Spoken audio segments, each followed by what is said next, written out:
the Burbank Comedy Festival last year. Keep it going for Ann Van Epps.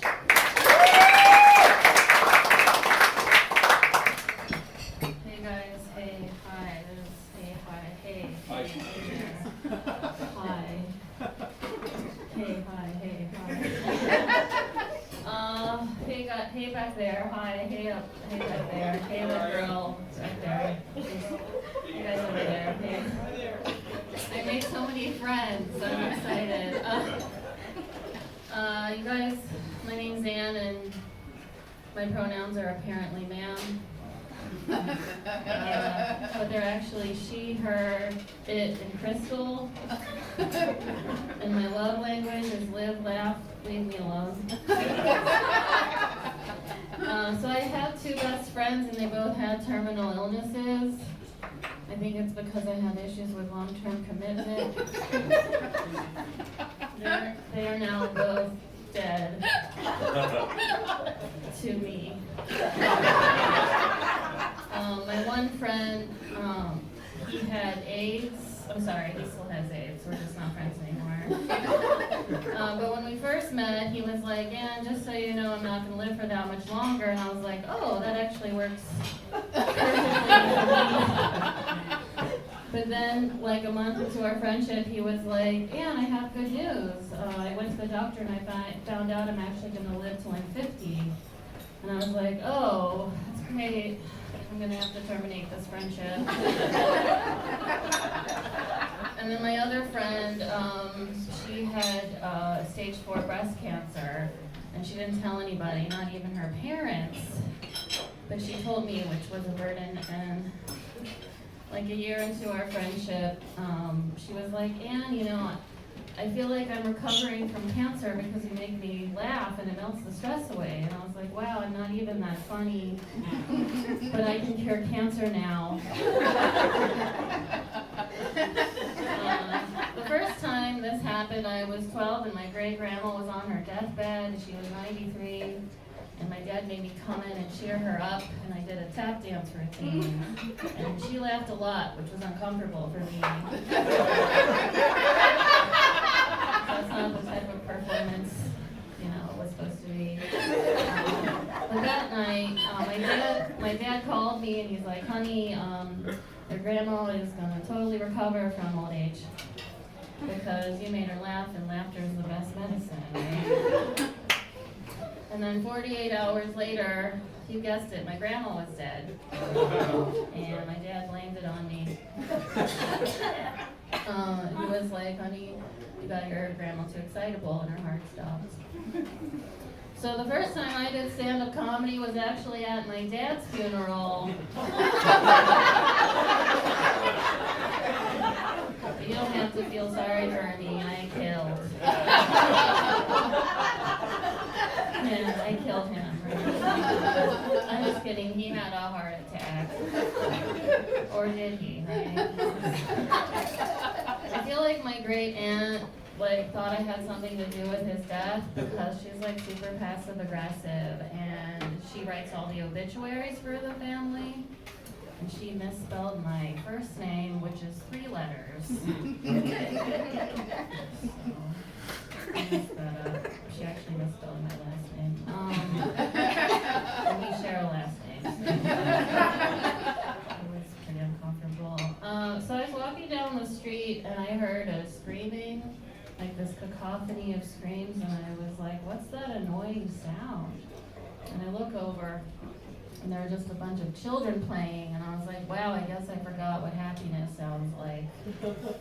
Are you guys having fun? Yeah. Cool, my cat died. It's true. I mean, I had a hard year. She lived to be 17, and we got her ashes back, and my mom wanted to sprinkle her in the woods, but I just wanted to sprinkle her in my coffee.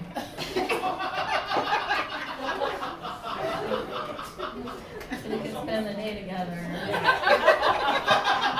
And then at the end of the day, I would either pee or poop or owl. I'm not really sure how ashes work or how the digestive system works. What's next for me? Should I get married? Or...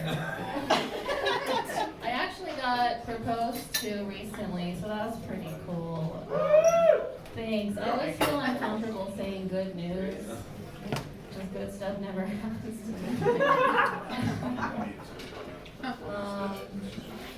Oh, he was really loud. I got distracted. I had ADD. Always diarrhea. You guys hear me? I don't know. Did you hear me? You're right up close. Right here. Oh, you're deaf in one ear. That's lucky. I'm not gonna repeat it. I feel like half the room heard it, and that's good enough. This is so awkward. It's like I turn this way, and I have to face you guys, and then I turn this way. And is that awkward? You have to look at my butt. Like, you guys like my butt? It looks pretty good, right? I'll turn around so you guys can see it. I mean, see the half of it show. What do you guys think? It looks pretty good. You like A+? That's fine. I enjoyed that. You guys, I'm not alone now, but during the pandemic, I was pretty alone, even though I had a boyfriend, but he was deeply closeted. It's true, I don't know. But I would watch a lot of animal videos, and I watched this one where there was this animal, right?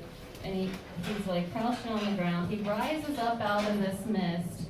He's got like really powerful hind legs and like a really muscular back and like a chiseled jawline and really beautiful auburn fur and like these cum gutters, which are muscles that make an arrow down to this region. And I was like, oh my God, I'm sexually attracted to a male kangaroo. Like I would totally have him, I'm sorry, R because we're equals, mutant baby, carrying around in my pouch, which is what I have to call it now because I've acclimated to their tribe. I know bestiality isn't cool yet, but are there any dog owners here? It's a little bit creepy. All right.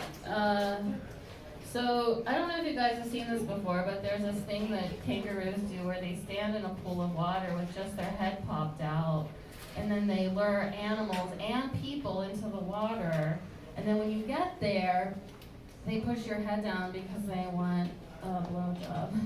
This is true, it's not me.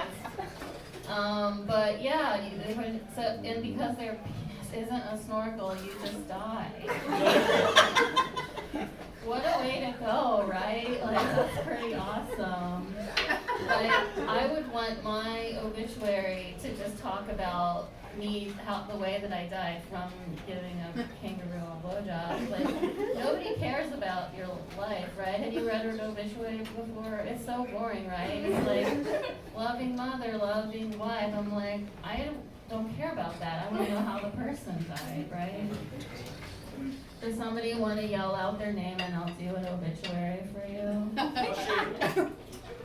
I feel like he yelled out a fake name. Does somebody else want to yell out their name? Tom. Tom? Is that your real name? Okay. Tom, who probably also has a last name, died doing what he loved, driving a semi down the road when he glanced out the window for a moment and saw a woman giving a hot kangaroo a blowjob. Got distracted, crashed into a bunch of cars. There was like a 10-car pile up. It burst into flames. Everybody, his whole body like totally burned up. There was only a skeleton left and it was smoking a cigarette. What a way to go, right? You guys give it up for Tom, right? Of fun. You guys, my name's Ann Van Epps. If you want to follow me on Instagram, I give you permission to get out your phone right now and follow me. It's Annie in the City 2020. Annie in the City 2020. You guys, it's Annie in the City 2020.